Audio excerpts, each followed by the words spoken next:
खोल कर दे। और जादू वाले भाई, मैंने रात डिवाइस लेके उसामा भाई को बताया कि उनके पास रहेगी। मैंने पूरी कोशिश की कि आपको दिक्कत ना करनी पड़े, लेकिन इस दफा वो हमें डाल देंगे। जी जनाब, अस्सलाम वालेकुम। फिजिकल हाजरीन को तो सब कुछ साफ नजर आ रहा है, ठीक है। ऑनलाइन हाजरीन को आवाज, स्क्रीन और कैमरा तीनों चीजें क्लियर है? इस सवाल से ये लगता है कि क्लियर जी, आवाज, स्क्रीन, कैमरा तीनों चीजें क्लियर हैं ऑनलाइन वालों? ये नहीं हो सकता, पहले ही मैसेज ये नहीं आ सकता। आवाज आ रही है? No voice.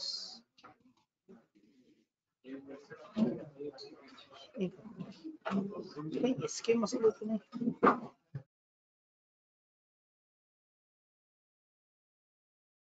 Microphone connected.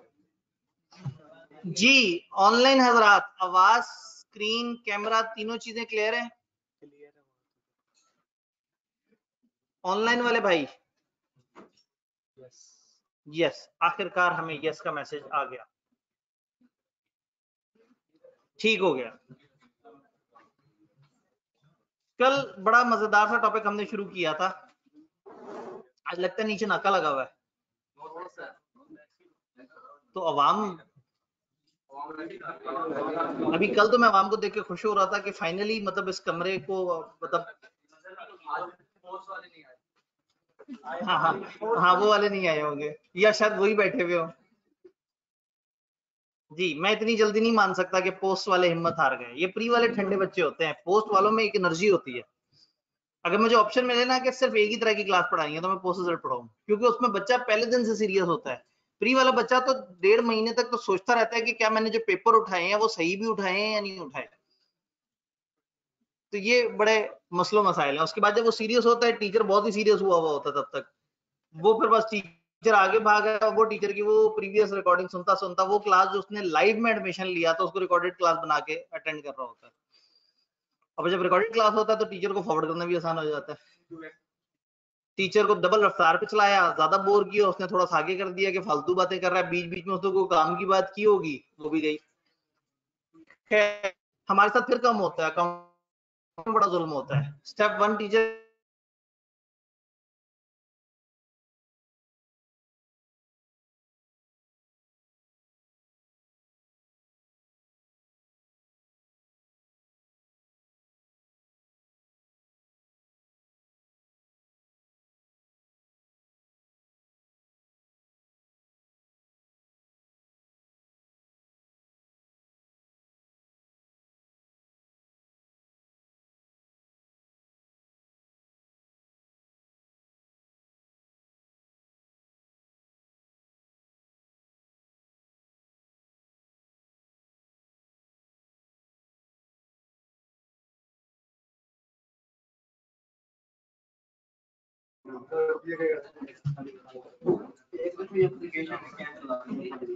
एक ही दफा बड़ी सी एप्लीकेशन लिखें,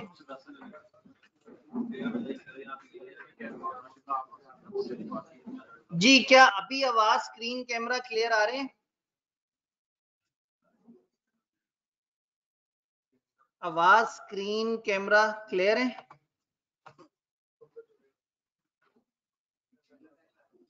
डन। ये जी हमारा पहला स्टेप। अगला स्टेप ये है कि हम दोबारा से मैनेजमेंट वालों को बुलाएंगे, उनसे कहेंगे की कर दो। नीचे भी हमने तजर्बा किया तो 2-3 मिनट तक तो हमारा लेक्चर सही चला था। सर प्लीज अपना नेट ठीक करवा लें, यकीन माने ये वही नेट है जो पूरा दिन सही चलता है। दोपहर बस 12 बजने की देर है, 12:30 बजने की देर है। वो असल में एक वक्त में जितना चला सकता है वो चला दिया होता है। वो कंप्यूटर लॉग आउट होता है, दूसरा लॉग इन होता है और बस वो मर जाता है। सर पीक टाइम, हाँ ये बात भी सही है, कुछ टाइम पे जरा लोड भी ज्यादा होता है। 3 डिवाइस हैं इस वक्त इसी कमरे को सपोर्ट करती हुई, और 30 MB की 2 है और एक शायद पता नहीं थोड़े से कम MB की है। और मतलब फिर आखिरी हल मोबाइल होता है, ये भी तकरीबन 30 MB की रफ्तार दे देता है लाइव स्ट्रीमिंग में। लेकिन बस सर लॉ पनौती है जी। अभी तो आवाज वगैरह क्लियर है ना सब? अभी आपके पास सारी चीजें क्लियर आ रही हैं?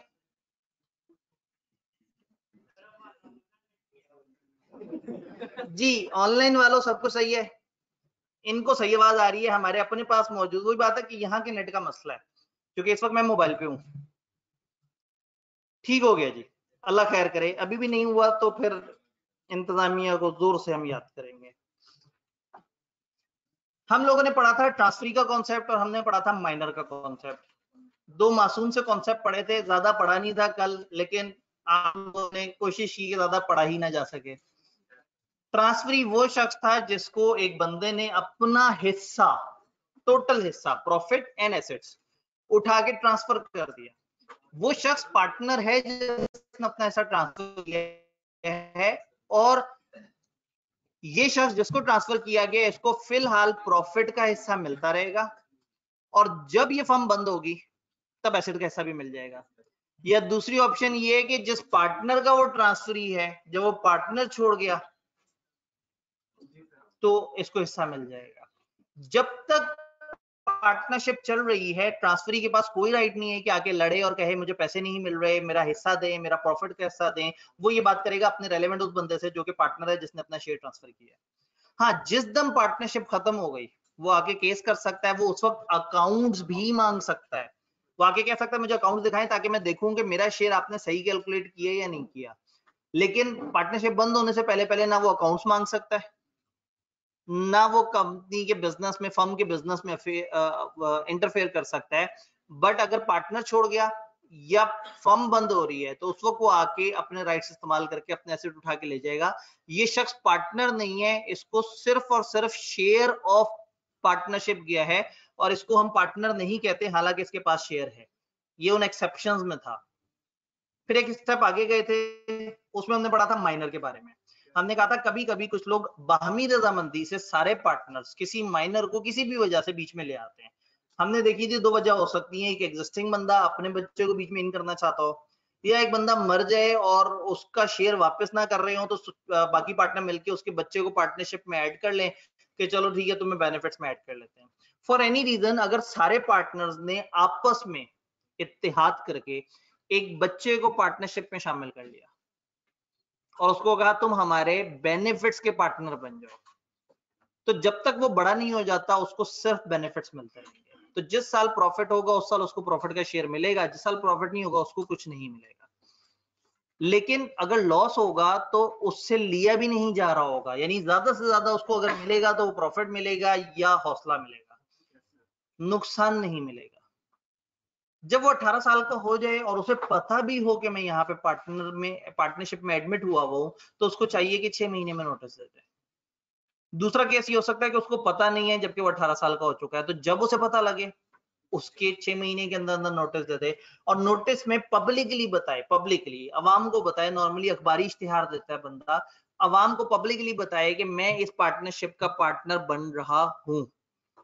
अगर वो खामोश रहता है तो हम ऑटोमेटिकली अज्यूम करेंगे कि वो पार्टनर है, क्योंकि रूल ये था कि वो जब बड़ा होगा तो पार्टनर बन जाएगा। अगर उसे इनकार करना है तो नोटिस में इनकार कर दे, तो वो नोटिस दे के यस कह दे या नोटिस ही ना दे, दोनों का मतलब हम यही समझेंगे कि वो हमारा पार्टनर बनने पे तैयार है। और अगर वो चला जाता है इनकार करके तो फिर वो हमारी पार्टनरशिप में नहीं है। अब अगर वो इनकार कर देता है तो जिस दिन उसने इनकार किया उस दिन तक का उसका स्टेटस होगा माइनर बेनिफिट्स वाला, चाहे वो 21 साल का हो गया, लेकिन हम उसको बेनिफिट वाला स्टेटस उस डेट तक देंगे। उस डेट के बाद उसका हिसाब किताब करके उसको उसके एसेट देंगे और उसे चलता कर देंगे। लेकिन अगर वो डिसाइड करता है कि नहीं जी मैंने पार्टनर बनना है, तो फिर एक नई कैलकुलेशन होगी इस चीज की कि वो जो जिस वक्त से वो एडमिट था बेनिफिट्स में, उस वक्त से लेके अब तक की लाइबिलिटीज जो उसने शेयर नहीं की थी उसका हिस्सा उसे देना पड़ेगा, जितना उसका बनता अगर वो पहले दिन से पार्टनर होता। क्योंकि पहले वो छोटा बच्चा था उसको तकलीफ नहीं देते थे, अब वो बड़ा है और अब वो पार्टनरशिप में एज अ पार्टनर एंटर हो रहा है, तो अब हम उसे कहेंगे कि बड़ों ने जो तकलीफ उठाई तुम भी वो तकलीफ उठाओ ताकि हम तुम्हें भी बराबर रैंक का पार्टनर बना सकें। तो ये एक ओवरऑल बड़ा लॉजिकल सा फिनोमेना था जिसको हमने डिस्कस किया। इसके कल भी बहुत सारे सवाल थे और आई बिलीव कि आज भी बहुत सारे सवाल हो सकते हैं। कोई मसला नहीं, हम तैयार हैं।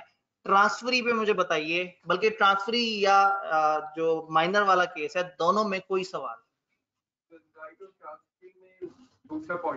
राइट ऑफ ट्रांसफरी में दूसरा पॉइंट है, दूसरे का दूसरा point on the dissolution of firm, firm के बंद होने पे, और on retirement of transferring partner, जब फर्म बंद हो जाए या वो पार्टनर रिटायर हो जाए, इस बंदे के पास क्या हक है? क्या हक है? पहला हक, इसको एसेट्स का हिस्सा मिलेगा। दूसरा हक, ये अकाउंट्स को देख सकता है, ये चेक कर सकता है, देख सकता है, ये अंदाजा लगा सकता है कि जो मुझे एसेट्स का हिस्सा दे रहे हैं वो सही कैलकुलेशन से दे रहे हैं। अभी तक तो ये अकाउंट्स में नहीं घुस सकता था, लेकिन अगर ये अपना हिस्सा लेने आया है दो में से किसी एक वजह से, तो उस दिन ये उनसे अकाउंट्स भी डिमांड कर सकता है, रिकॉर्ड भी देख सकता है, और ये चेक कर सकता है, अंदाजा लगा सकता है कि मुझे जो एसेट्स का हिस्सा दे रहे हैं वो कैलकुलेशन सही की है या गलत की है। तो इसमें इंग्लिश है, अकाउंट्स मान सकता है from the date of dissolution for the purpose of ascertaining the share, अपने शेयर का अंदाजा लगाने के लिए, आइडिया लगाने के लिए कि मेरा कितना हिस्सा बनता है, वो उस वक्त अकाउंट्स मांग सकता है, पहले नहीं मांग सकता था। लेकिन अब जब वो फाइनल सेटलमेंट करने आया है, कहेगा जरा मुझे सारे हिसाब किताब दिखाओ और फिर मुझे बताओ मेरा कितना बनता है। जी फिजिकल हाजिरी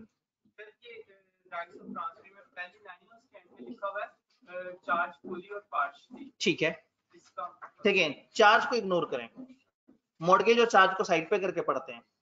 A partner may transfer his interest in the firm, यहां पे रुक जाते हैं, fully और partially। एक बंदा अपना इंटरेस्ट, अपना हिस्सा किसी और को पूरा भी दे सकता है, कुछ हिस्सा भी दे सकता है। तो एक पार्टनर हो सकता है कहे कि मेरा जितना हिस्सा है पार्टनरशिप में, उसमें से आधा मैं मस्जिद को देना चाहता हूँ, तो फुली भी हो सकता है, पार्शली भी हो सकता है। अब ये हिस्सा दूसरे को किस किस तरीके से दिया जा सकता है? हो सकता है उसने इससे खरीदा हो बाय सेल, हो सकता है ये उसके नाम पे मॉर्गेज या चार्ज करवा रहा हो। ऐसा कब होता है? जब आप किसी से लोन लेते हैं ना, तो वो लोन के अगेंस्ट आपको कहता है जी कोई एसेट दो मुझे। तो हो सकता है एक पार्टनर एक पार्टनरशिप में बड़ा अच्छा खासा हिस्सा हो, वो लोन लेने जाए, बैंक कहे जी इसकी जमानत क्या है, वो कहे जी मेरा पार्टनरशिप में वहां हिस्सा है, मैं उसके ऊपर आपका चार्ज क्रिएट कर देता हूँ। एक कागज है जिसपे लिखा होता है कि अगर मैंने आपके पैसे ना दिए तो मेरा इतना हिस्सा आपका हो जाएगा। तो ये मॉर्गेज बेसिकली नॉर्मली जमीन पे होता है, चार्ज नॉर्मली डिफरेंट एसेट्स पे होता है। इन दोनों का मतलब होता है कि किसी लेंडर को आपने सिक्योरिटी के तौर पे चीज दे दी। ये दोनों का कॉन्सेप्ट हमारे सिलेबस में नहीं है, ये हम कंपनी लॉ में जाके पढ़ेंगे, पूरा चैप्टर इसके ऊपर। यहाँ पे बस सिर्फ हमने तेजी से इस जुमले को याद कर लेना है कि एक पार्टनर अपना इंटरेस्ट सेल, मॉर्गेज या चार्ज से कर सकता है। इवन ये सेल, मॉर्गेज या चार्ज क्रॉस भी कर दें तो भी जुमला कंप्लीट है। आप पार्टनर में transfer his interest in the firm fully और पार्शली। एहतियातन मैंने फिर भी आपको मॉर्गेज और चार्ज बता दिया कि ये होता क्या है, लेकिन आपके सिलेबस में उसकी गहराई में उतरना या उसको समझना हरगिज नहीं है। जी फिजिकल हाजिरीन, ट्रांसफरी क्या पार्टनर बन सकता है? दुनिया का कोई भी इंसान पार्टनर बन सकता है। कब?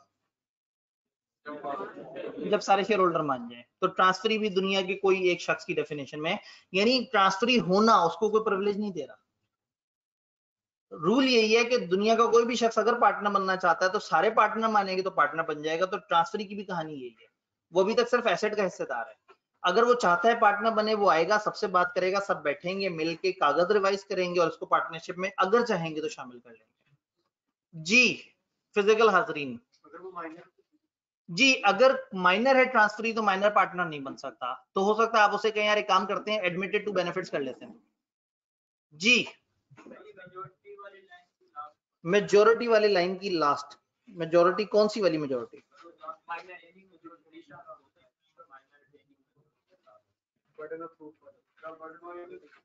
बर्डन ऑफ प्रूफ, ये ठीक है, इसमें ये वाला पॉइंट बर्डन ऑफ प्रूफ वाला, ये वाला ठीक है जी। असल में हम ये कह रहे हैं कि एक बच्चा जब बड़ा हो और 18 साल का हो जाए तो उसे चाहिए कि 18 साल का होते ही 6 महीने में डिसाइड कर ले। लेकिन एक केस में उसको 6 महीने 18 साल से काउंट नहीं होते। वो कौन सा केस है? उसे पता ना हो। अब अगर अदालत में केस चला जाए और हम कहेंगे जी इस बंदे ने अभी तक नोटिस नहीं दिया, हम तो इसको पार्टनर मानते हैं, उसने कहा जी मुझे तो पता ही नहीं था मैं आपका पार्टनर हूं, जबकि वो 20 साल का भी हो गया है। अब ये साबित पार्टनर्स को नहीं करना कि इसको पता था या नहीं पता था, उस बच्चे को करना होगा कि उसे नहीं पता था। तो ये जो जब ये मामला चलेगा अदालत में, अदालत कहेगी कि कैसे नहीं पता लगा के तुम पार्टनर हो, तो उस बच्चे को समझाना पड़ेगा कि किस वजह से मैं नहीं मानता था कि मैं इनका पार्टनर हूं। क्योंकि मामला बड़ा खतरनाक हो सकता है। कैसे खतरनाक हो सकता है? 18 साल का हो गया बच्चा, 6 महीने में उसने नोटिस नहीं दिया, बाकी पार्टनर सोच रहे होंगे हमारा पार्टनर है। 20 साल का बच्चा हुआ है और ये किसी जगह पे गड़बड़ कर देते हैं और थर्ड पार्टी जाकर उस बच्चे को पकड़ लेती है कि इन्होंने मुझे बताया था तुम भी हमारे पार्टनर हो। बच्चा कहेगा मैंने तो ऐसा कोई पब्लिक नोटिस नहीं दिया मैं पार्टनर हूं। वो कहेंगे नहीं जी, उन्होंने कहा है कि 18 साल के 6 महीने तक उसने कोई नोटिस नहीं दिया तो वो ऑटोमेटिकली हमारा पार्टनर है। तो बच्चा एक ही तरीके से बच सकता है अगर वो कहे मुझे नहीं पता था कि मैं पार्टनरशिप में शामिल हूं। तो उसे पता था या नहीं पता था, इसकी जिम्मेदारी का बोझ किसके कंधे पे आएगा? उसी बच्चे के। उसको साबित करना होगा, क्योंकि अगर वो साबित ना कर सका तो वो पार्टनर काउंट होगा 18 साल के 6 महीने बाद से। जी,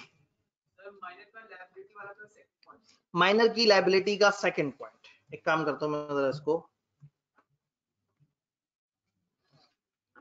his share is liable for the acts of firm. वो फर्म के लिए लायबल नहीं है, उसका प्रॉफिट का हिस्सा लायबल है। कल को फर्म ने कोई नुकसान कर दिया तो इसको जो प्रॉफिट का हिस्सा मिलना था वो नहीं मिलेगा। इसका मतलब है कि ज्यादा से ज्यादा इसकी लायबिलिटी है उसका हिस्सा, इससे ज्यादा। जी जी बिल्कुल, कैपिटल भी हिस्से में काउंट होगा। तो अगर बड़ा लॉस हुआ तो उसका कैपिटल भी खराब हो सकता है। जी, माइनर के लिए पब्लिक नोटिस देना जरूरी है। जी बिल्कुल, यकीनन ऐसे ही लिखा हुआ है।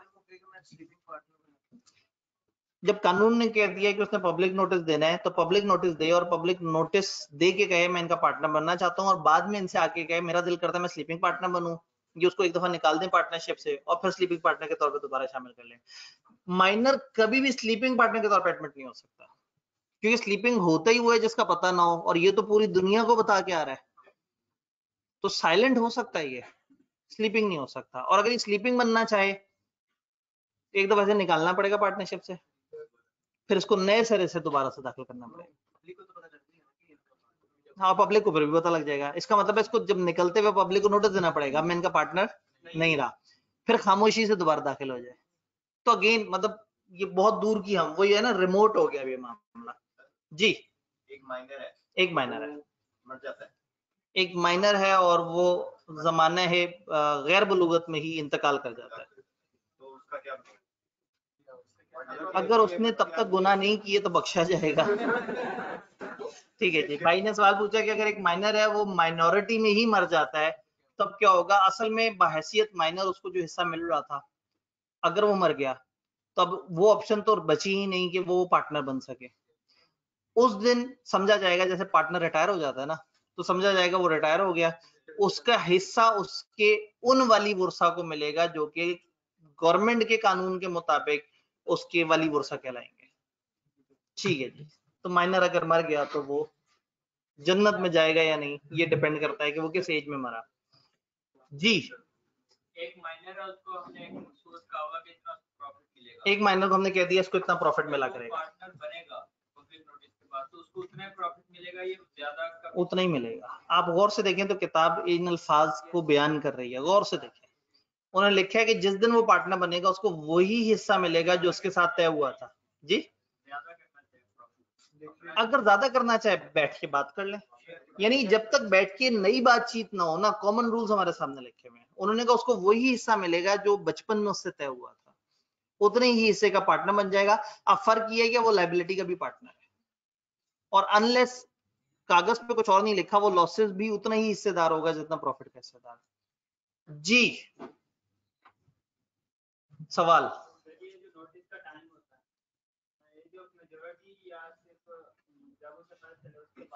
बिल्कुल नहीं, लेटर ऑफ का मतलब होता है इनमें से जो बाद में आए। दो एग्जांपल्स हो सकती हैं, बच्चा 16 साल का और उसको पता है कि मैं पार्टनरशिप में एंटर हूं, उसे पता कब लगा है? 16 साल। और 18 साल और 16 साल में से बाद में कौन सा आता है? 18 साल, तो 6 महीने 18 साल से काउंट होंगे। फर्ज करें 18 साल का हो गया, लेकिन उसको नहीं पता, ये तो पता है वो 18 साल का हो गया, उसे ये नहीं पता कि मैं कहीं पार्टनर हूं। उसे पता लग गया 21 साल की एज में। अब 18 वर्सेस 21 में से बाद में कौन सा आता है?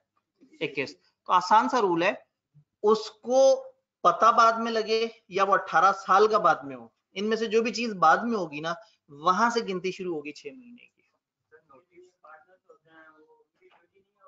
पार्टनर्स को चाहिए कि उसे बताएं, असूलन बात है कि वो उसे बताएं, और वो जरूर बताएंगे उसे। लेकिन हम कह रहे हैं कि अगर कभी ऐसा हुआ कि नहीं उसे पता लगा किसी भी वजह से, और उसको साबित करना होगा कि उसको क्यों नहीं पता लगा। हो सकता है पार्टनर ने उसे व्हाट्सएप मैसेज भेजा, वो उसने देखा ही ना। ठीक, तो कहने का मतलब है कि वो अब अदालत में वो साबित करता है पहले कि उसे क्यों नहीं पता लगा। ये पार्टनर्स की असल जिम्मेदारी नहीं है कि उसे बताए, असूलन उन्हें बता देना चाहिए, अच्छी बात है, लेकिन ये बच्चे की जिम्मेदारी है कि उसने पब्लिक नोटिस देना है। हमने तो क्या कह दिया, हमने कह दिया अगर वो नहीं भी नोटिस देगा ना, वो पार्टनर है, वो खामोश भी रहे तो भी पार्टनर है। अगर 6 महीने गुजर जाए 18 साल होने का या उसको पता लगने के, तो उसको एक्सप्रेसली इनकार है तो एक्सप्रेसली बताने, इकरार है तो खामोश भी रहे तो वो ओके हो जाएगा। यहां नेगेटिव कंफर्मेशन अलाउड है। हमने एक जगह पढ़ा था नहीं अलाउड होती, वो कोई गलत कानून था, कोई पुराना कानून था, वो 150 साल पुराना कानून था, ये कोई 85 साल पुराना कानून है। जी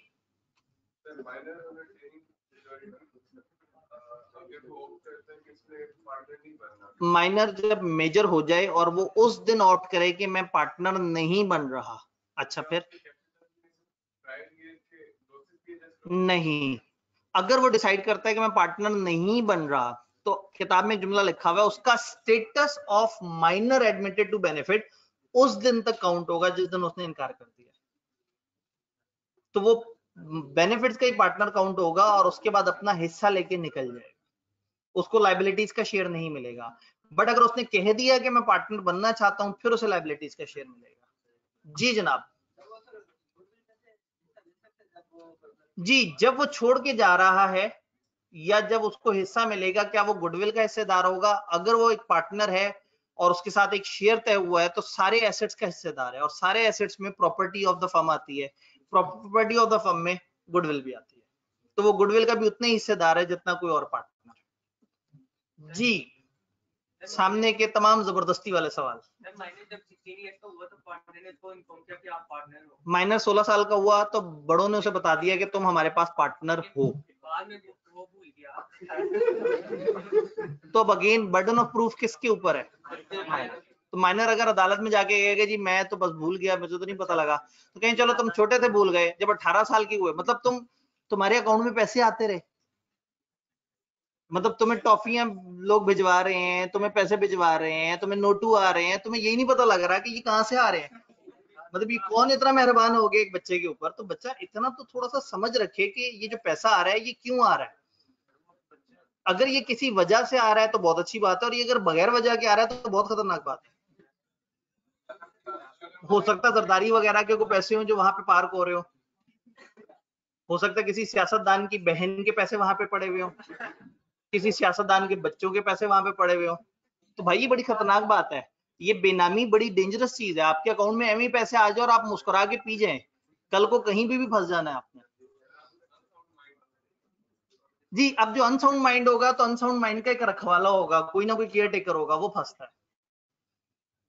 वरना तो बहुत आसान काम है ना, पागलों के नाम पे अकाउंट खुलवा के और लाखों करोड़ों रुपए वहां रखवा दिए जाए बेनामी अकाउंट में, तो ये बड़ी खतरनाक बात होती है इस तरह की ट्रांजैक्शन।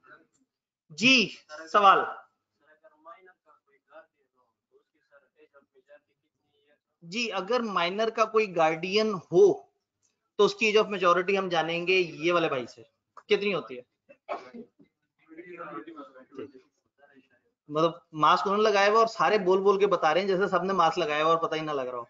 21 साल अगर गार्डियन अपॉइंटेड है तो 21 साल, नहीं अपॉइंटेड तो 18 साल। जी,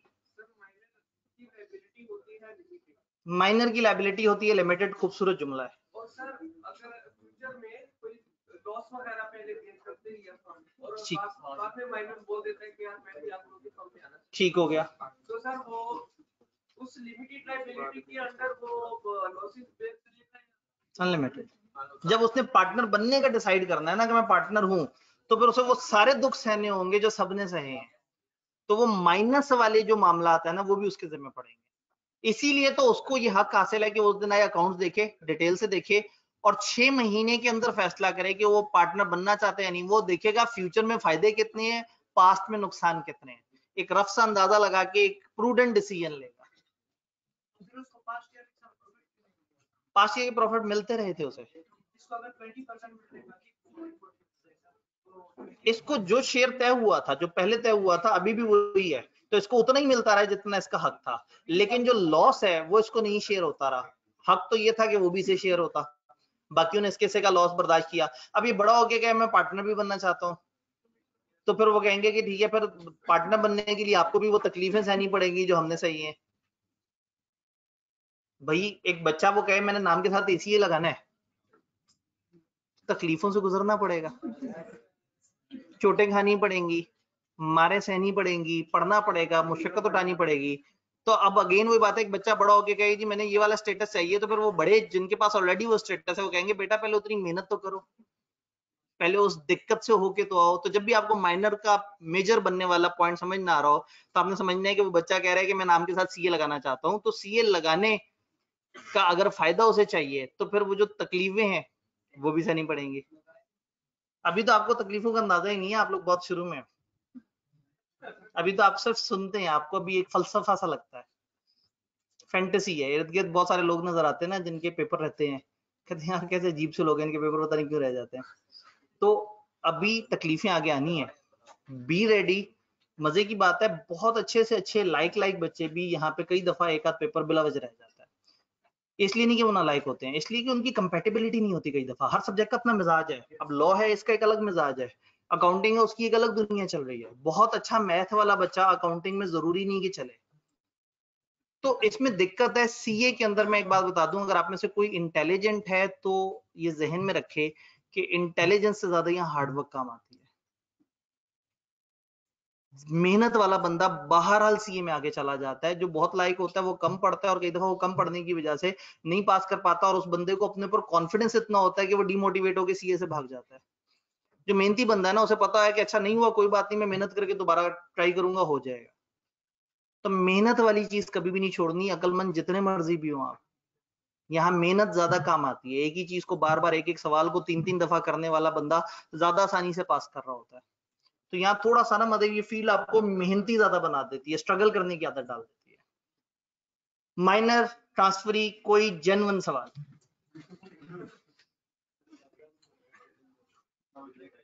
ऑनलाइन वाले हजरात, अभी इनके भी तो सवाल है ना। ले जी बस, अब जो अभी तक सवाल आए हैं वो आंसर होंगे। अब ये पीछे जो है ना बच्चे, एक भाई ने लिखा अल्ताफ भाई, अब पता नहीं ये किस कॉन्टेक्स्ट में उन्होंने अल्ताफ भाई। Sir elect not to become partner का लास्ट पॉइंट बता दें जरा, देखता हूं शायद हमने वो रिपीट किया है। Elect not to become partner, he has right to sue, ये केस कर सकता है किस पे? पार्टनर्स पे, for share of the property and profits. अगर ये कहता है मैंने जो है वो पार्टनर नहीं बनना, तो अब ये कहेगा मेरा हिस्सा दो, और अगर वो हिस्सा नहीं दे रहे होंगे तो ये इन पार्टनर्स पे मुकदमा कर देगा कि ये लोग मेरा हिस्सा नहीं दे रहे। अगर माइनर की डेथ हो जाए, वो अभी हम लोगों ने बात की। Sir minor can sue anyone, जबकि यहां लिखा है कि पार्टनरशिप में नहीं, बिफोर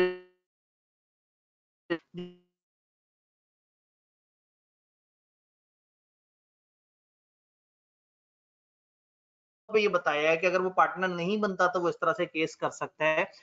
लेकिन इन्होंने वो जनरल रूल डिस्कस ही नहीं किया। वो जनरल रूल अभी भी माइनर के पास है, माइनर के साथ कभी भी नाइंसाफी हो तो पार्टनरशिप एक्ट के अंडर नहीं, ओवरऑल उसके राइट है कि वो केस कर सकता है अपने हकूक के लिए। बेसिकली एक कॉसाई कॉन्ट्रैक्ट होता है, इसको हम कहते हैं कि किसी के साथ नाइंसाफी नहीं होनी चाहिए। तो माइनर के पास हमेशा यह हक होता है कि जब उसके हकूक पामाल किए जा रहे हो तो पार्टनरशिप का लॉ चाहे उसे हक दे ना दे, कॉन्ट्रैक्ट एक्ट उसे हक दे या ना दे, ये उसका आईनी हक है कि उसके साथ जुल्म नहीं होना चाहिए और उसके खिलाफ केस कर सकता है। हाँ अब अगेन तो कॉन्ट्रैक्ट एक्ट वाली बात भी चलेगी, पार्टनरशिप वाली बात भी चलेगी। जहां क्लैश आएगा तो फिर वहां पे परेशान होंगे। अदरवाइज जो बुनियादी हकूक हैं वो उसी तरह से। पार्टनरशिप के एक्ट ने अब सारी बातें नहीं बतानी कि कंपिटेंट पर्सन कौन होता है, फलाना कौन होता है, ये कॉन्ट्रैक्ट एक्ट की बेसिक्स के बाद आगे एडिशनल गाइडेंस दे रहे हैं। वो जुमला अभी जैसे भाई ने भी याद कराया कि जुमला हमने पढ़ा था कि कॉन्ट्रैक्ट एक्ट वाली बातें चलती रहेंगी अनलेस के पार्टनरशिप के लॉ ने कुछ नई बात बताई हो। ले जी ऑनलाइन में सर ट्रांसफरी को समझा दें।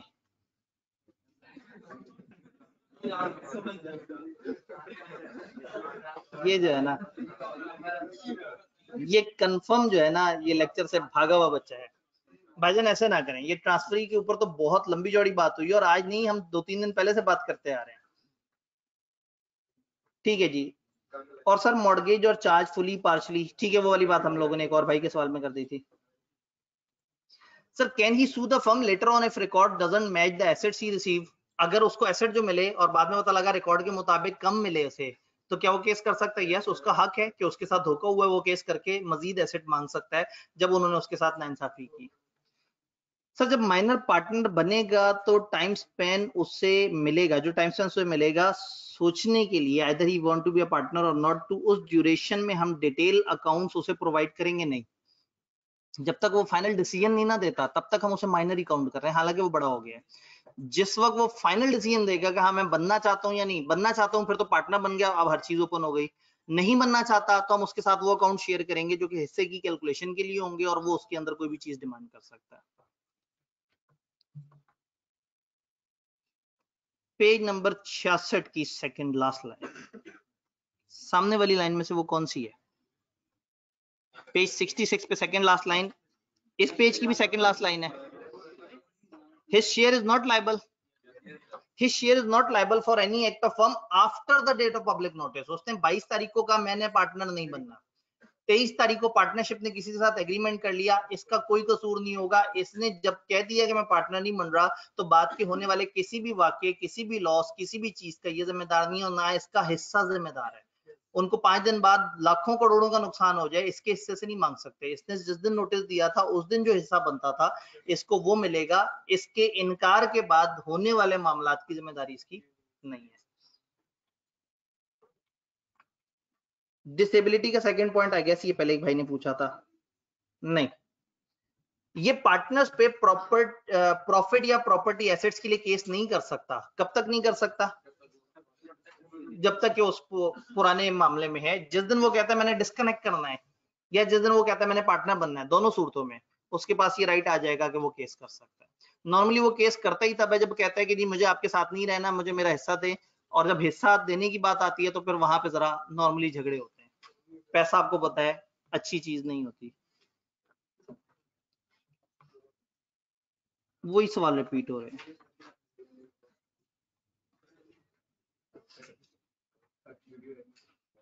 सर अगर ट्रांसफर ये कह दे आधा हिस्सा देना है, आधा ट्रांसफरी का और आधा ट्रांसफरर का, ठीक है, और रिटायरमेंट ट्रांसफर के वक्त ट्रांसफरी मेजॉरिटी में भी हो गया, तो ट्रांसफरर का भी हाफ उसे ही प्रॉफिट मिलेगा। ये ट्रांसफरी को मेजॉरिटी का ताल्लुक तो ट्रांसफरी से नहीं था, ये माइनर और ट्रांसफरी को आपस में इन्होंने मिक्स कर दिया। डन। फिजिकल सवाल हमने पहले खत्म कर लिए थे, ऑनलाइन सवाल भी खत्म कर लिए, अब पढ़ना पड़ेगा, अब कुछ नहीं हो सकता।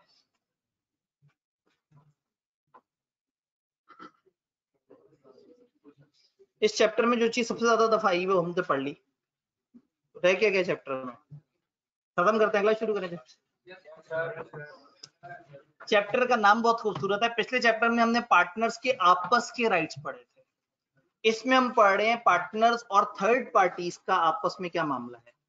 अगर आप गौर से देखें तो ट्रांसफर भी तो थर्ड पार्टी है, माइनर भी तो थर्ड पार्टी है। तो इस चैप्टर में हम जो पढ़ रहे हैं वो ये देख रहे हैं कि हमारे पार्टनर्स का बाहर की दुनिया वालों के साथ क्या मामला होता है। एक मामला आपको मैंने बहुत पहले से बताया हुआ है कि बाहर वाला इनमें से किसी भी केस कर सकता है। फिर क्या होगा, ये आपस में से देखेंगे कि किसका बनता था, लॉस बेयर करना किसका नहीं था, और ये आपस में सेटल कर लेंगे। लेकिन बाहर वाले की नजर में ये सब के सब लायबल है। अब पार्टनर्स का थर्ड पार्टी रिलेशन थोड़ा सा स्टार्ट करते हैं। पार्टनर्स की अथॉरिटी, पार्टनर्स के पास क्या इख्तियारात होते हैं? एक एक्चुअल अथॉरिटी होती है और एक इंप्लाइड अथॉरिटी होती है। आई गेस कि अब हमारे सामने जो लोग मौजूद हैं उनको एम्प्लॉयड का वर्ड समझ आता है।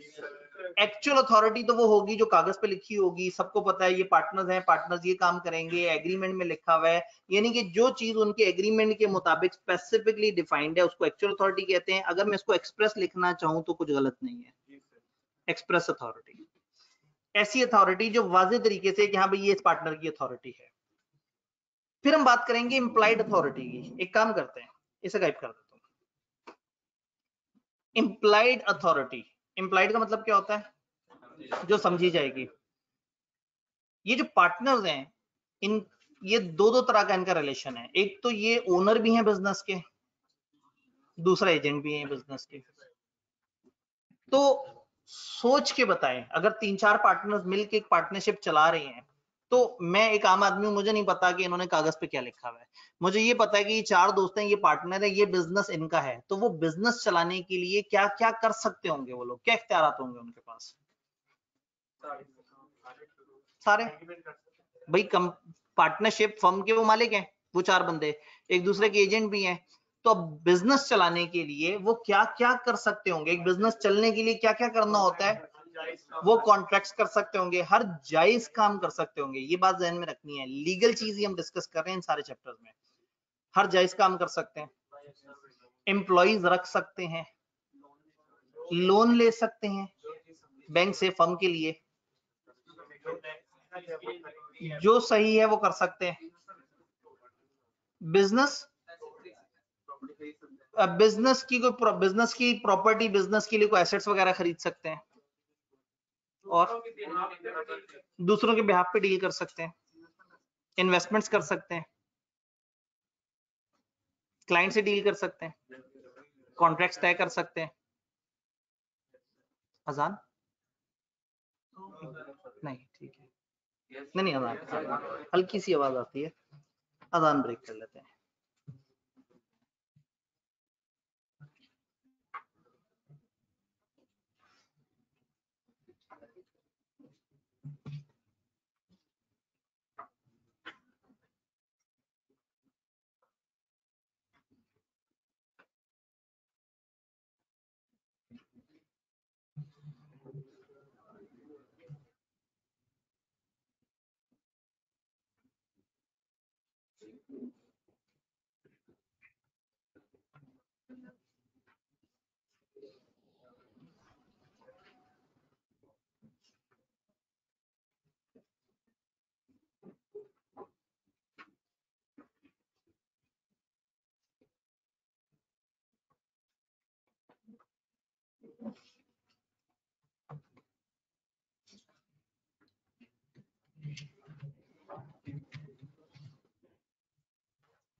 मौलवी साहब ने भी कोशिश की, टाइम फिर भी नहीं गुजरा।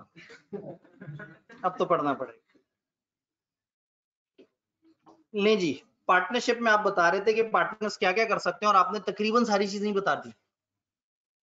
ऑब्वियस सी बात है कि अगर कुछ लोग बिजनेस के पार्टनर हैं, यानी कि बिजनेस के मालिक हैं और बिजनेस के एजेंट भी हैं, तो बिजनेस चलाने के लिए, और बिजनेस भी ऐसा है जिसका अपना कोई नाम नहीं है, पार्टनरशिप अपने नाम पे कुछ नहीं कर सकती। पार्टनरशिप तो अपने नाम पे एसेट भी नहीं खरीद सकती। इन्होंने ही खरीदने हैं, इन्होंने ही डील करना है, इन्होंने ही सारे मामला देखने हैं, इन्होंने इसके बिहाफ पे लीगल केसेस में बढ़ चढ़ के हिस्सा लेना है, इसके बिहाफ पे एसेट्स को डील करना है, लाइबिलिटी सेटल करनी है, कॉन्ट्रैक्ट्स करने हैं, मामला डील करने हैं। तो सारे वो काम जो किए जा सकते हैं ओनर्स के लिए, वो ये लोग कर रहे होंगे। तो यहाँ आप लोगों ने ये याद नहीं करना कि ये क्या कर सकते हैं। ये तो तकरीबन सब कुछ कर सकते हैं। किताब ने फिर भी एक लिस्ट दे दी और कहा ये तो है ही है, इसके अलावा भी बड़ा कुछ कर सकते हैं। तो यहाँ ये याद रखना है कि ये क्या नहीं कर सकते। वो कौन सा ऐसा काम है जो पार्टनर बगैर बाकी पार्टनर से पूछे नहीं कर सकता। इसका मतलब ये हुआ कि पार्टनर की एक्सप्रेस अथॉरिटी में तो वो आता है जो लिखा हुआ है, मिस्टर ए तुम ये 4 तरह के काम करोगे, तो उसकी अथॉरिटी वही है जो वो 4 तरह के काम है।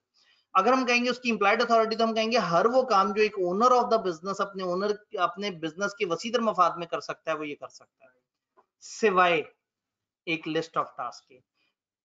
बिजनेस लॉ में बड़ा कम होता है कि एक लंबी सी लिस्ट दी हुई हो, तो जब भी कहीं कोई लिस्ट नंबर नजर आए और उसमें 4-5 से ज्यादा पॉइंट हो, तो उसको याद जरूर कर लिया करें। कभी कभी कुछ रट्टे वाले सवाल उन लिस्टों से आ जाते हैं। तो यहाँ पे एक लिस्ट है हमारे पास, कौन से केसेस हैं। ये तो वो वाली बातें हैं जो वो कर सकते हैं, बाय कर सकते हैं, सेल कर सकते हैं, कॉन्ट्रैक्ट कर सकते हैं, अकाउंट डील कर सकते हैं, सर्वेंट्स एम्प्लॉय कर सकते हैं, चेक्स ड्रॉ कर सकते हैं, मूवेबल प्रॉपर्टी को ऐसे कर सकते हैं, फलाना कर सकते हैं, फलाना कर सकते हैं। इस लिस्ट को बस एक दफा पढ़ के मुस्कुरा देना है, ऐसे, इसमें परेशान नहीं होना। याद करना है तो इस लिस्ट को याद करना है। वो कौन से काम हैं जो बाकी पार्टनर से पूछे बगैर, बाकी पार्टनर से पूछे बगैर आप नहीं कर सकते। तो अब आपसे कोई पूछे जी एक पार्टनर की क्या एम्प्लॉयड अथॉरिटी, आप कहेंगे बिजनेस चलाने के लिए हर वो काम जो इस लिस्ट में नहीं दिया गया वो कर सकते हैं। ये वो लिस्ट है कि ये वाले काम आप बगैर बाकियों से पूछे नहीं कर सकते। इसमें क्या क्या चीज है? आर्बिट्रेशन, किसी सालिश को बीच में ले आना। कभी कभी आप अदालत की तरफ नहीं जाते, किसी भी मामले का, दो पार्टीज के दरमियान कोई मामला है तो आप किसी पंचायत के पास चले जाते हैं, किसी ट्रिब्यूनल के पास चले जाते हैं, किसी एक को अपने दरमियान सालिस बना लेते हैं। प्री रिजल्ट वालों ने इसके ऊपर कुछ बातें पहले भी पढ़ी हुई हैं। तो पार्टनर्स अपनी फर्म का मामला आर्बिट्रेशन में बगैर बाकियों से पूछे नहीं ले आ सकता। ऐसा नहीं होगा कि एक पार्टनर उठ के खुद ही जाके एक पंचायत से बात कराए, जी हमारा मसला है अब आपने डील करना है। यानी कि आर्बिट्रेशन की तरफ जाने का फैसला सारे पार्टनर्स कलेक्टिवली करेंगे तो होगा, अकेला पार्टनर ऐसा नहीं कर सकता। बात समझ आई? देन बैंक अकाउंट, फर्म का बैंक अकाउंट फर्म के बिहाफ पे अपने जाती नाम में ओपन करना अलाउड नहीं है। फर्म का बैंक अकाउंट अपने जाती नाम पे अलाउड नहीं है, तो फिर किसके नाम पे हो? फर्म का तो नाम लीगल है ही नहीं, सारे के सबके नाम पे कंबाइंड। अकेला पार्टनर अपने नाम पे बगैर बाकियों से पूछे नहीं कर सकता। हाँ, अगर सारे मिल के तय करते हैं, यार मिस्टर शकील के नाम पे कर लेते हैं, अगर सारे एग्री कर रहे हैं फिर ठीक है। ऐसा नहीं होगा कि पार्टनर जाके कहे जी एक जरूरत थी अकाउंट खुलवाने की, मैंने सोचा अपने नाम से खुलवा लूं, मैं भी वही हूँ, फर्म भी वही है, हम सब तो वही है, प्यार मोहब्बत वाली बातें। तो कर सकता है अगर बाकियों से इजाजत ले ली हो। तो बगैर इजाजत लिए, इसलिए मैंने ऊपर लिख दिया जो बाकी पार्टनर से पूछे बगैर नहीं कर सकते। ये काम मना नहीं है, पूछ के इजाजत है। अकेला कोई भी पार्टनर ये इख्तियार नहीं रखता कि बगैर बाकियों से पूछे ये वाले काम करे। तो बैंक अकाउंट अपने नाम पे आप नहीं ओपन करवा सकते जब तक सारे पार्टनर्स एग्री ना हो। कंप्रोमाइज, कंप्रोमाइज का मतलब होता है कि कई दफा आप किसी केस में दरमियान में कोई सुलह सफाई की तरफ आ जाते हैं। फर्म के ऊपर एक केस चल रहा है, वो लोग कह रहे हैं जी इन्होंने हमारे 20 लाख देने हैं, इन्होंने हमारा नुकसान किया, हमने पूरा करवाना है। फर्म वाले भी मानते हैं कि जुल्म तो हमसे हुआ है, लेकिन वो भी अदालत का केस खींची जा रहे हैं। तो कभी कभी ना दोनों पार्टी तंग आ जाती हैं कि अदालत का केस चलता रहेगा, 20 लाख का नुकसान है, 40 लाख रुपया हमारा वकीलों पे लग जाना है। तो ये आपस में बैठ के ना कोई कंप्रोमाइज कर लेते हैं। जिसने पैसे लेने हैं वो कहता है यार देखो तुम्हें भी पता है तुमने पैसे देने हैं, आज नहीं तो कल मैंने जीत जाना है, लेकिन तुम भी तंग हो रहे हो मैं भी तंग हो रहा हूँ। उसने कहा जी मैं इसलिए तंग हो रहा हूँ, मेरे पास है नहीं, होते तो मैं क्यों आपके केस को लटकाता, मैं आपको पैसे दे देता। तो चलो यार एक काम करते हैं, मुकमुका करते हैं, 14 लाख दो, उतारते हैं इसको, केस को सर से उतारते हैं, तुम भी सुकून में मैं भी सुकून में। ऐसे अरेंजमेंट को कंप्रोमाइज कहते हैं। कंप्रोमाइज का मतलब है जिसमें किसी लीगल केस के अंदर आप थोड़ा सा कम अमाउंट पे सेटल कर जाते हैं। तो पार्टनर अपनी फर्म के ब्याह पे किसी और जगह जाके किसी को डिस्काउंट दे आए कि जी आप पे केस तो हमने 20 लाख का किया लेकिन जाए चलें 14 लाख में डन करते हैं, ये अलाउड नहीं है। आप कंप्रोमाइज नहीं कर सकते, खत्म नहीं कर सकते, कम नहीं कर सकते कोई भी क्लेम या portion of a claim by the firm. Firm ने जो किसी पे क्लेम किया हुआ है कि आपसे हमें इतना पैसे चाहिए, तो कोई पार्टनर उठ के बगैर बाकियों से पूछे अदालत में जाके नहीं कह सकता जी चाहिए तो ज्यादा लेकिन चले कोई बात नहीं हम कम पे तैयार हैं, इनसे कहीं कम दे दें। तो खत्म नहीं कर सकते, कम नहीं कर सकते जब तक बाकियों से ना पूछे। हाँ अगर सबने मिलकर तय कर लिया है तो आप डिस्काउंट दे सकते हैं इस तरह का, जिसको हमने रेमिशन पढ़ा था ना, रेमिट करना, तो बेसिकली वो वाली बात हो रही है। तो कंप्रोमाइज आप नहीं कर सकते सबसे पूछे बगैर। विड्रॉल ऑफ अ सूट, सू किसे कहते हैं, अदालती केस को।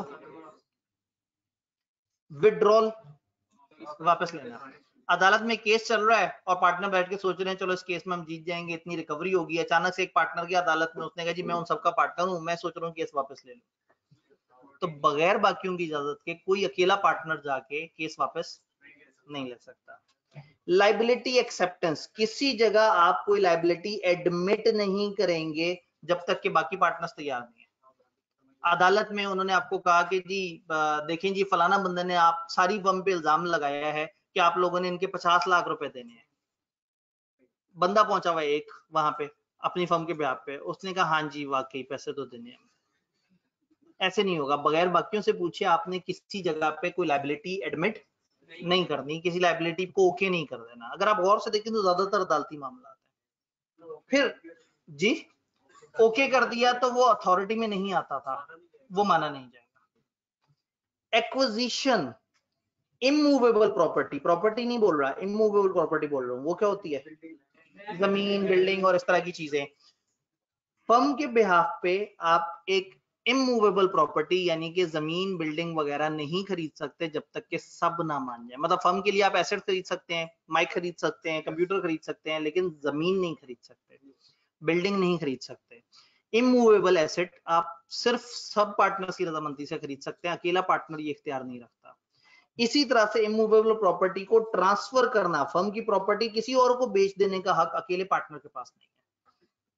ये मैं खाली इमूवेबल प्रॉपर्टी की बात कर रहा हूं, मूवेबल के साथ आप कर सकते हैं। अपनी पार्टनरशिप के बिहाफ पे किसी और पार्टनरशिप में एंटर हो जाना, कई बार पार्टनरशिप्स की भी पार्टनरशिप होती है, एक पार्टनरशिप है एक काम के लिए, एक दूसरी पार्टनरशिप है दूसरा काम कर रही है। ये लोग आपस में मिलकर सोचते हैं कि हम लोग मिलकर एक बड़ी पार्टनरशिप बनाते हैं और ये एक बड़ा वाला प्रोजेक्ट कर लेते हैं।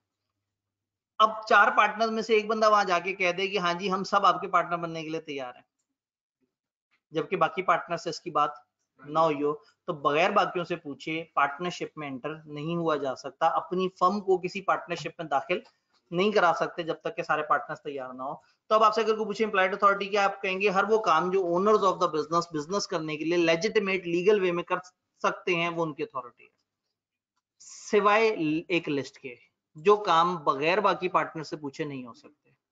और वो लिस्ट क्या है, आर्बिट्रेशन, सालसी में नहीं जा सकते, किसी को अपना सालिस नहीं बना सकते, किसी को बीच में नहीं लेके आ सकते कि जी आप आए आप हमारा फैसला करें जब तक कि सारे पार्टनर्स तैयार ना हो। बैंक अकाउंट अपने नाम पे नहीं ओपन करवा सकते बगैर बाकियों से पूछे। कंप्रोमाइज नहीं कर सकते किसी भी लीगल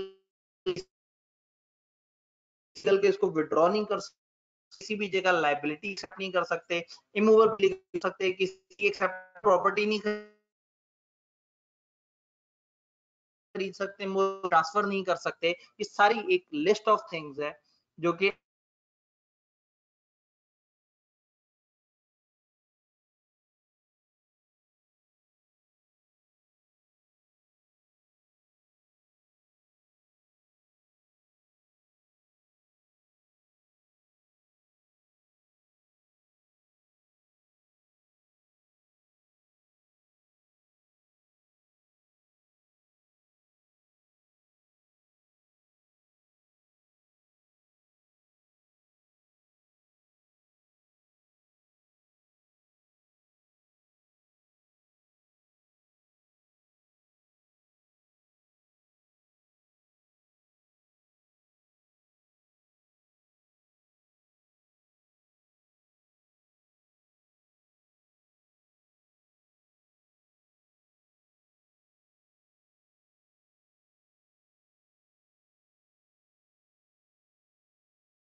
आवाज, स्क्रीन और कैमरा वापस आ गए आपके पास? आ गए वापस? जी वापस आ गए। नहीं आया तो वो दवाइयों वाला भाई वापस नहीं आया, सब कुछ वापस आ गया। बड़ा दुख। कहानी समझ आ रही है? तो हमने अभी तक तो शुगल ही की है, एक लिस्ट है जिसको आपने रटा मारना है, बाकी तो शुगल की है। वो भाई कुछ कहना चाहते हैं?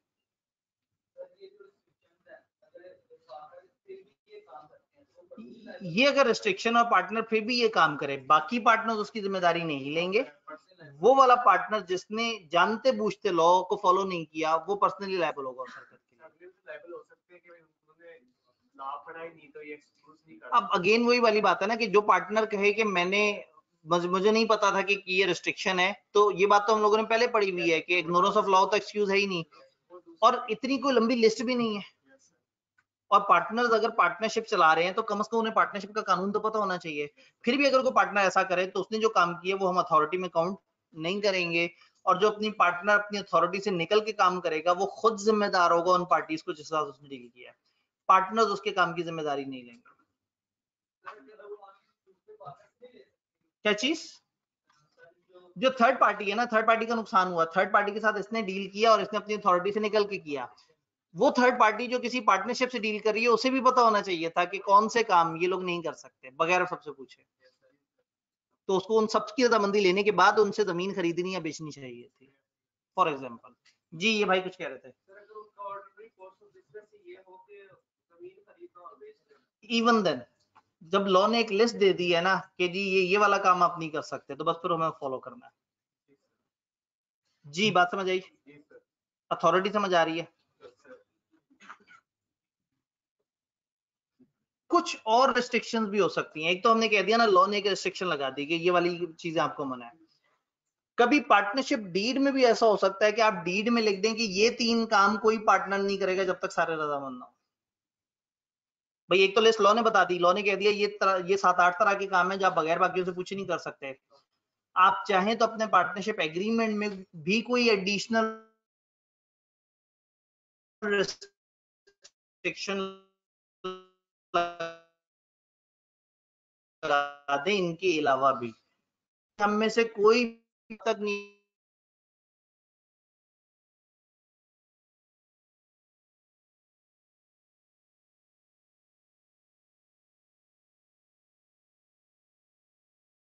करेगा जब तक सारे पार्टनर रजामंद ना हो।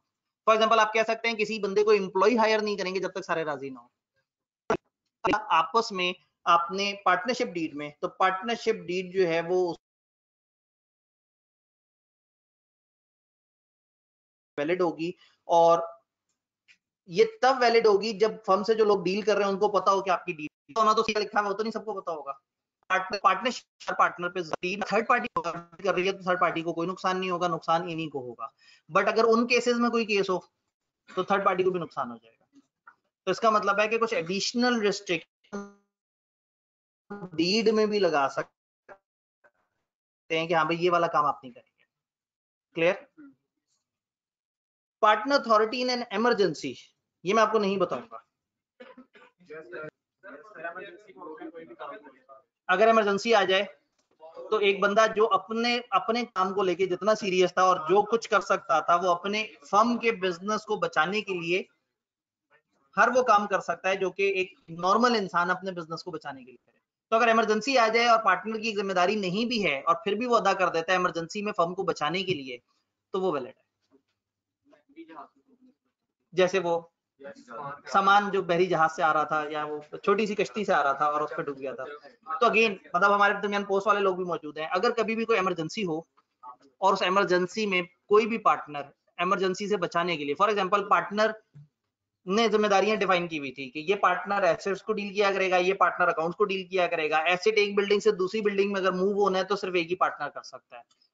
बट अचानक से इस बिल्डिंग में आग लग गई और पार्टनर ने वो एसेट उठा के साथ वाली बिल्डिंग तक मूव कर लिए, तो बाकी पार्टनर ये नहीं कहेंगे कि तुम्हारे जिम्मे तो था ही नहीं एसेट्स में डील करना, तुमने क्यों डील किया।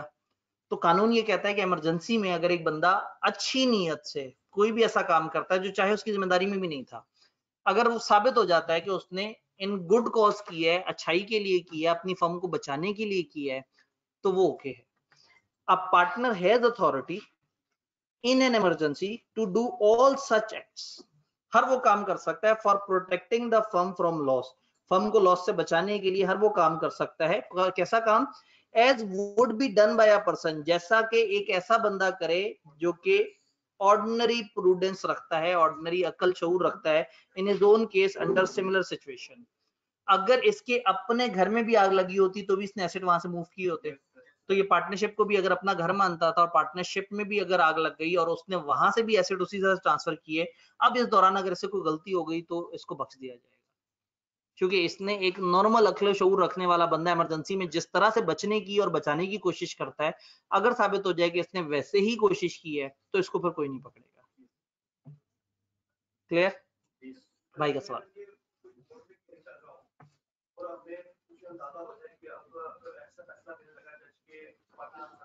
ठीक है, लें जी, एक भाई ने बड़ा पेचीदा सा मामला निकाला, दो चीजें आपस में टकरा गई। इन्होंने कहा हो सकता है अदालत में केस चल रहा है और हमें अचानक से पता लग गया कि अगर इस वक्त कंप्रोमाइज कर लेंगे तो बचाव हो जाएगा, नहीं तो आगे बड़ी मुश्किल में आ जाएंगे। तो क्या वो उस रूल को तोड़ सकता है? इसकी एक अजम्पशन होती है, वी हैव टू प्रूव कि रियल इमरजेंसी थी। रियल इमरजेंसी किसे कहते हैं? एक ऐसी इमरजेंसी जिसमें टाइम मार्जिन ना होने के बराबर हो। नंबर 2, आप बाकी लोगों से राब्ता ना कर सकते। नंबर 3, बाकी लोग आपकी मदद को ना आ सकते। इमरजेंसी मतलब ऐसा नहीं है कि अब मतलब एक हल्की सी एक जगह तीली जली है और पार्टनर साथ वाली बिल्डिंग में और उसे कॉल करके बुला सकता था, इसने कहा नहीं आग लगेगी मैं ही बुझाऊंगा। इमरजेंसी का मतलब इमरजेंसी, ऐसी हंगामी सिचुएशन जिसमें जो करना आपने करना। तो इस वाली एग्जांपल में अगर तो इतनी हंगामी सिचुएशन है, नॉर्मली इतनी हंगामी सिचुएशन नहीं आती है, नोटिस आता है, कुछ ना कुछ कार्रवाई होती है, तो अगर इसके पास इतना टाइम भी हो कि किसी को कॉल कर सके तो उसे कॉल कर लेनी चाहिए। तो इसलिए डिटेल में रूल्स नहीं है, लेकिन वर्ड इमरजेंसी के बारे में कहा जाता है this should be real emergency. पुराने जमाने में रियल इमरजेंसी को डिफाइन करते थे, लेकिन अब हमारे सिलेबस छोटा हो चुका है तो वो उसको डिफाइन नहीं करते। जी जाहिर, आप जब किताब में ही नहीं है तो वो कहां से पूछेंगे? ये इमरजेंसी वाली बात समझ आई? अगर एक पार्टनर ने अपनी एक्चुअल अथॉरिटी से बाहर निकल के काम किया, उसकी अथॉरिटी नहीं थी, कागज पे नहीं लिखी थी, लेकिन अथॉरिटी से बाहर निकल के किया, वो सोचता था कि हाँ भाई मेरी जिम्मेदारी है, मुझे करना चाहिए, और बाद में बाकी पार्टनर्स कहते हैं हाँ इसने सही किया, तो उसने सही किया। रेटिफिकेशन याद है? रेटिफाई करना, बाद में तस्दीक कर देना कि पहले वाला। तो हम ये कह रहे हैं कि अगर एक पार्टनर अपनी एक्चुअल अथॉरिटी से बाहर निकल के काम करता है तो other partners may approve such unauthorised act with retrospective effect. Accounting की जबान का एक वर्ड है, रेट्रोस्पेक्टिव का मतलब होता है from the past date count होगा। इसका मतलब है कि अगर 22 तारीख को उसने एक एक्शन किया और 27 को बाकी पार्टनर्स ने कहा कि उसने 22 को जो किया था हम मानते हैं कि वो सही था, तो फ्रॉम द 22 तारीख ही उसका वो एक्शन वैलिड माना जाए। तो अगर एक पार्टनर ने अपनी बजाहिरन अथॉरिटी से बाहर निकल के काम किया, थर्ड पार्टी कंफ्यूज हुई और उसने बाकी पार्टनर से पूछा कि हाँ भाई ये बंदे के पास अथॉरिटी थी, उन्होंने कहा हाँ उसने जो किया वो हमारे लिए किया। तो अगर एक बंदा अपनी अथॉरिटी से बाहर निकल के भी काम करे और बाद में बकाया पार्टनर उसको अप्रूव कर दे, तो ये ऐसे ही है जैसे उसके पास शुरू से इजाजत थी। बाय रेटिफिकेशन, रेटिफिकेशन से क्या होता है? Partner can remove any doubt, कोई भी डाउट जो है ना लोगों के जहन में वो खत्म हो जाएगा। किस चीज का डाउट? कि उस बंदे की अथॉरिटी थी या नहीं थी, और वो other party, knowledge of the other party that partner did not have actual authority. Confusion हो गई ना, एक बंदे ने काम कर दिया अपनी अथॉरिटी से निकल के, अब दो तरह की कंफ्यूजन है। कंफ्यूजन नंबर 1, क्या पार्टनर्स मानते हैं कि उसको ये काम करना चाहिए था? नंबर 2, क्या उस तीसरे बंदे को लगता है कि ये इसने फर्म के लिए किया या जाती कैपेसिटी में किया है? तो जब पार्टनर आगे बढ़ के कह देंगे 22 तारीख वाला काम उसने हमारे लिए किया, दोनों कंफ्यूजन खत्म हो जाएंगे। थर्ड पार्टी को भी पता लग गया कि फर्म के लिए किया है और पार्टनर्स को भी पता है कि हाँ भाई इस बंदे ने एक काम किया है। तो एक बड़ा सिंपल सा रूल है कि अगर एक पार्टनर अपनी अथॉरिटी से सामने बजाहिरन अथॉरिटी से बाहर निकल के काम करता है, उनमें से नहीं, रेटिफिकेशन लीगल चीज की हो सकती है, लीगल की नहीं हो सकती, उनमें से नहीं, अगर उसने कोई एक एक्ट किया और बाकी पार्टनर ने सबके सामने कह दिया कि हाँ भाई ये एक्ट हमारे लिए इसने किया है, तो ऑटोमेटिकली वो एक्ट जस्टिफाई हो जाएगा। आई होप कि हम बहुत मुश्किल बात नहीं कर रहे। हमने अभी तक पढ़ा ये है कि पार्टनर की अथॉरिटी क्या है। एक्सप्रेस तो एक लाइन में खत्म हो गया बेचारा। एम्प्लॉयड अथॉरिटी हर वो काम जो बिजनेस के ओनर्स कर सकते हैं। क्या नहीं कर सकते वो एक लिस्ट है जो याद करना है। फिर हमने एक अथॉरिटी पढ़ी है जो पार्टनरशिप डीड में डिफाइन होती है। पार्टनरशिप डीड में आप एक्सप्रेस अथॉरिटी जैसे बता सकते हैं, वैसी रिस्ट्रिक्शंस भी लगा सकते हैं। इमरजेंसी में खुद ब खुद उसके पास कुछ पावर्स आ जाती हैं। तो ये एक ओवरऑल डिस्कशन है।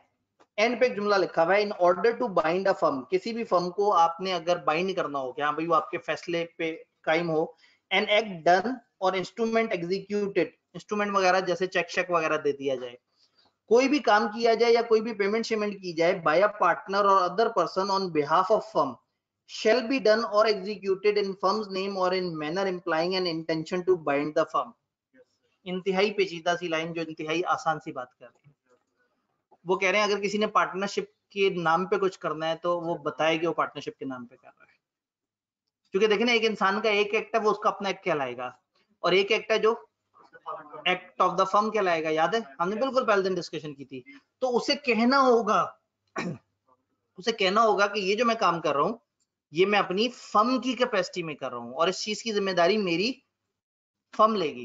तो अगर एक बंदा कोई भी ऐसा काम करता है जिसमें उसका इरादा फर्म को बाइंड करने का है तो उसको साबित करना होगा, उसे बताना होगा, उसको दूसरों को किसी ना किसी तरह से शो करना होगा कि जो ये वो कर रहा है वो अपने लिए नहीं कर रहा, फर्म के लिए कर रहा है। अंग्रेजी दोबारा पढ़ लेते हैं, आपने घर जाके फिर परेशान होना है, वैसे तो आपने फिर भी परेशान होना है। In order to bind a firm, एक फर्म को अपने किसी भी एक्शन से बाइंड करने के लिए, एन एक्ट डन और इंस्ट्रूमेंट एग्जीक्यूटेड, कोई भी काम किया गया हो या कोई भी पेमेंट शेमेंट हो, इंस्ट्रूमेंट नॉर्मली चेक शेक्स इन चीजों को कहते हैं, बाय अ पार्टनर और other person on behalf of firm, जिसने भी फर्म के बिहाफ पे कोई पेमेंट शेमेंट किया या फर्म के बिहाफ पे कोई एक्शन किया है, अगर वो चाहता है कि फर्म उसके एक्शन पे बाइंड हो, शेल बी डन और एग्जीक्यूटेड इन फर्म नेम, तो उसे फर्म के नाम से वो वाला काम करना चाहिए कि मैं फर्म के नाम से कर रहा हूं, और इन मैनर या ऐसे तरीके से करना चाहिए implying an intention to bind the firm, एक ऐसे तरीके से करना चाहिए जिससे लगे कि हाँ भाई ये इस वक्त जो कर रहा है ये फर्म को बाइंड करना चाह रहा है। तो इंतहाई थका हुआ जुमला जिसको आप इधर क्रॉस भी कर दें तो कोई मसला नहीं, क्योंकि आपने एक्ट ऑफ फर्म तो पढ़ा हुआ ही है। ये वही वाली बात इन्होंने थोड़ा सा घुमा के कर दी। जी भाई कुछ कहना चाह रहे हैं? अगर पार्टनर में डिस्प्यूट हो जाए, रेटिफिकेशन तब होगी जब सब मान जाएंगे, वो रेटिफिकेशन होगी। हाँ, अगर वो सब नहीं मानते तो हम देखेंगे कि इसने जो काम किया अगर वो वाला था जो सबकी रजामंदी से होना चाहिए तो फिर वो काम गलत। जी बात समझ आई? Liability of partner in firm आपको आता है? नहीं यकीन आ रहा, दिखा दूं? अभी देख ले, आपको आता है ये liability of a partner for act of a firm, joint and several liability, कह दें कि नहीं आता? अंग्रेजी भी पढ़ लेते हैं। The liability of the partner is both joint and several, अभी भी कह दें नहीं आता। So that creditor may compel any one or more of the partners to discharge the whole of the debts of the firm। Firm का कोई भी case, कोई भी नुकसान, कोई भी लाइबिलिटी सबसे भी वसूल की जा सकती है, किसी एक से भी वसूल की जा सकती है। तो ये सब जॉइंटली भी लाइबल हैं, सेवरली भी लाइबल है, मिलके भी लाइबल हैं और कल्ले कल्ले भी लाइबल है। हमारी आधी एग्जांपल्स ही होती थी कि एक पार्टनर से सारा वसूल हो गया, वो बेचारा फिर रोता हुआ बाकी सबसे रिकवरी कर रहा होता था। तो ये वही वाली बात है। अवाम के चेहरे पे मायूसी। हम यहाँ ब्रेक लगा सकते हैं, एक भाई ने कहा कल जुम्मा भी है, ठीक है जी। चले, एक्ट ऑफ फर्म समझ आया? उसी से रिलेटेड एक्ट ऑफ फर्म आपको समझ आया? अगर एक पार्टनर चाहता है कि मेरे एक्ट पे फर्म लायबल हो तो वो क्या करेगा? फर्म के नाम पे करेगा। अब अगर एक पार्टनर आके कहीं किसी चीज को एडमिट करता है, लायबिलिटी नहीं, कोई भी चीज एडमिट, फर्ज करें एक कॉन्ट्रैक्ट एक्ट हो रहा है, एक पार्टी थर्ड पार्टी का फर्म के साथ कॉन्ट्रैक्ट हो रहा है और एक पार्टनर आगे जाके अगर कोई चीज एडमिट करता है फर्म के नाम पे, तो कब मानेंगे कि उसने फर्म के नाम पे एडमिट किया है? जब वो फर्म के नाम पे एडमिट करे या कुछ ऐसा करे जिससे ये असर शो हो क्यों फर्म, या तो फर्म की जगह पे बैठ के कर रहा हूं, या वही बात है कि अगर स्कैन्स के अंदर मैं आपको पढ़ा रहा हूं तो ये ऑटोमेटिकली आपको समझ आ जाएगा कि ये स्कैन्स के कहने पे पढ़ा रहे हैं। तो कोई भी चीज अगर एडमिट करनी है तो फिर ऐसे करनी है कि सबको पता लगे कि ये फर्म के नाम पे आप कर रहे हैं, या आपके एक्शन से साबित हो रहा हो कि आप फर्म के नाम पे कर रहे हैं। अच्छा, बाहर के किसी बंदे ने अगर फर्म को नोटिस देना है तो क्या वो फर्म को नोटिस दे या किसी पार्टनर को नोटिस दे? फर्म किसे कहते हैं? पार्टनर्स अगर अलग अलग शहरों में हो, जब उसने पैसे लेने थे तब तो किसी भी एक पार्टनर को पकड़ लिया था, तो क्या नोटिस देते हुए किसी एक पार्टनर को ना पकड़े? एक पार्टनर को उसने नोटिस दिया, वो कब ये कंसिडर करेगा कि ये नोटिस सबको चला गया मेरी तरफ से? जब वो देते हुए उसे बताया कि ये जो तुम्हें नोटिस दे रहा हूँ ये सबके लिए, और जब नोटिस लेने वाला ये कहे कि हाँ जी मैंने वसूल पाया सबके बिहाफ। वही सिंपल बात यहाँ पे अल्फाज में लिखी हुई है। इसको अंग्रेजी देख लेते हैं बस हमारी गुफ्तगू तमाम। Effect of admissions by a partner, ये एडमिशन का मतलब है एडमिट करना, दाखिले वाला नहीं है ये। एनी एडमिशन या जुमला made by a partner is valid against the firm, वो फर्म के लिए कब वैलिड होगा? इफ सच एडमिशन और जुमला relates to the affairs of the firm and such admission और जुमला made in ordinary course of business. अगर उसने फर्म के बिजनेस में रहते हुए फर्म के लिए कोई जुमला दिया है, कोई बात की है, कोई रिप्रेजेंटेशन दी है, कोई चीज ओके की है, तो अगर तो उसने फर्म के ऑर्डिनरी कोर्स ऑफ बिजनेस में रहते हुए फर्म के लिए वो जुमला कहा है तो वो जुमला फर्म के लिए कहा है। यानी हम कह रहे हैं कि एक बंदे की इंडिविजुअल और जो उसकी फर्म वाली कैपेसिटी है उसको हमने अलग अलग कर देना।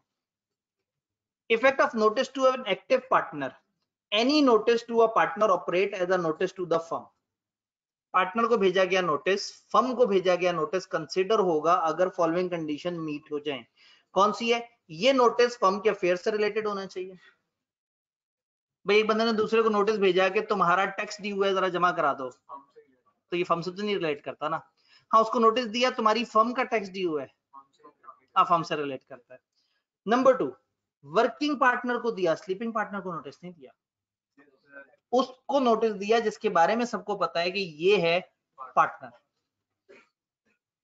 There must not be any fraud committed by partner receiving the notice, और पार्टनर जिसने रिसीव किया नोटिस उसकी भी नीयत खराब ना हो। तो अगर हम एक नोटिस दें एक ऐसे शख्स को जो एक्टिव पार्टनर है और उसको नोटिस फर्म के मामले का दें, उसके जाती मामले का ना दें, और ऐसे में कोई और गड़बड़ भी ना हो, तो नॉर्मली एक पार्टनर को दिया गया नोटिस वुड बी कंसिडर कि वो फर्म को नोटिस दिया गया। कल को फर्म वाले मुकर जाएं तो ये पार्टनर जिम्मेदार होगा।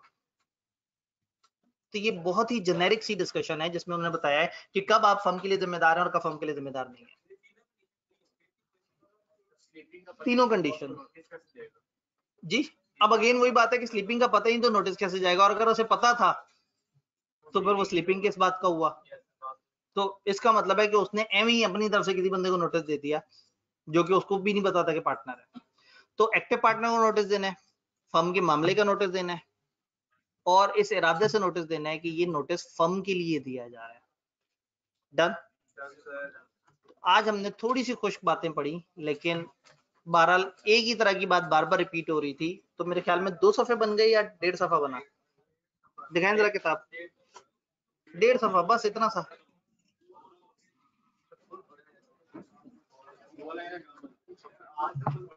ठीक है जी, हम लोगों ने 2.25 सफ़े पढ़े। पेज 62 पूरा पढ़ा।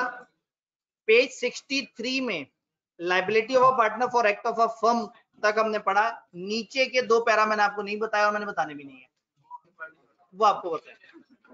डन। कल इंशाल्लाह ताला क्या